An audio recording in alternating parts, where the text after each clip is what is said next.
Seed Exploration. Extension Experience number 4 for the 2nd grade, Unit 4 on seeds. Video created by Court Ambrosino of the AAPS Environmental Education Program. Greetings, scientists! Mr. Ambrosino here from the EE program, back for another adventure in exploring seed dispersal. I wanted to share another seed phenomena that I noticed. I found an oak tree seedling growing out of an acorn in a pile of wood chips. I wonder how it got there. The nearest oak tree is about 100 yards away, about the length of a football field. Look at this acorn. Do you think this type of seed is dispersed by wind or water? I don't either. It's pretty heavy, and it doesn't have any structures to help it fly or float. So how did it get here? Can you think of an animal that might have brought the acorn here and buried it? I know that many animals, such as squirrels, bury stores of food before winter comes. Maybe one of the squirrels that lives nearby buried this acorn last fall and forgot about it. And now the conditions were just right in this mulch pile for the seed to germinate and start growing this spring. I didn't want it to grow in the mulch pile though, so I transplanted it to an area where it will have space to grow. Oak trees are a wonderful native species that provide food and habitat for approximately 500 other Michigan organisms. Grow, little oak, grow!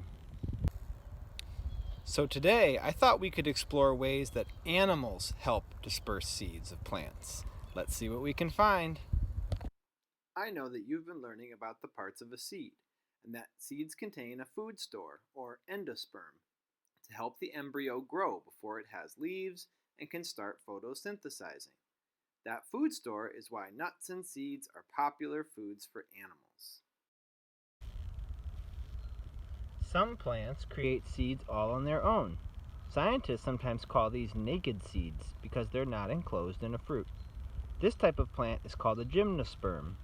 An example of a gymnosperm is a conifer, or a tree that produces cones. Have you ever looked inside a cone and found a naked seed before? Have you ever eaten pine nuts, which are seeds that can be found in a pine cone? These seeds are all on their own. They're not housed inside of a fruit. I opened up this cone and found these tiny seeds. The seeds of gymnosperms are important foods for animals like squirrels and some bird species. When animals move around and rip apart the cones, the seeds they don't eat have a chance to germinate in a new space.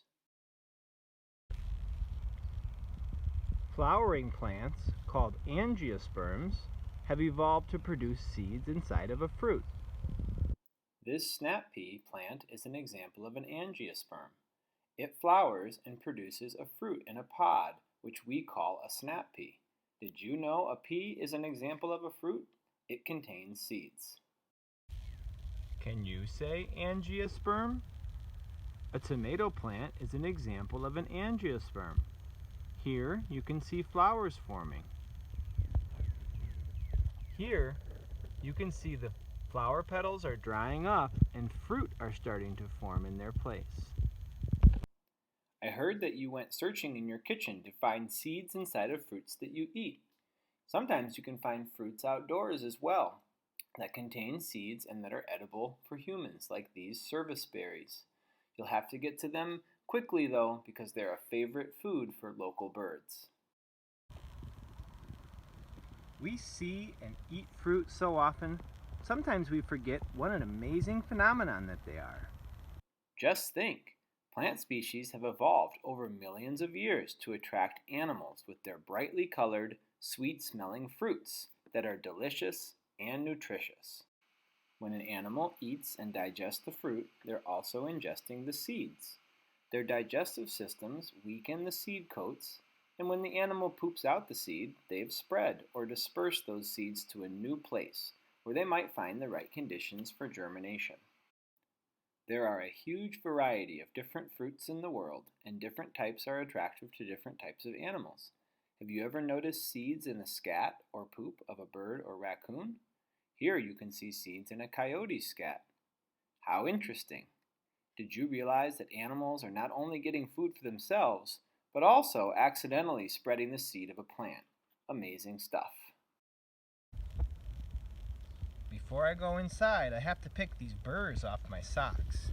Has this ever happened to you before? Another strategy that some plants use is housing their seeds inside of a structure that has tiny hooks on it. If an animal is walking along and it gets these seeds stuck to its fur, it'll travel somewhere else and the seed will fall off, or the animal will pick it off. This new space might have the right conditions for that seed to germinate. On accident, the animal is helping to disperse the seed. Environmental education teachers have seen this phenomenon on deer fur many times. We've observed it in photographs that we've captured on our trail cameras. The person who invented Velcro did so by studying a burdock seed. This is called biomimicry, when people copy or mimic something from nature for a human invention. The sticky burrs gave the inventor the idea to create the sticky Velcro. So, I'm curious, have you seen examples of animals dispersing seeds before? Did you learn something new today that you could share with your family? Well, good luck with your studies, scientists. We'll see you soon.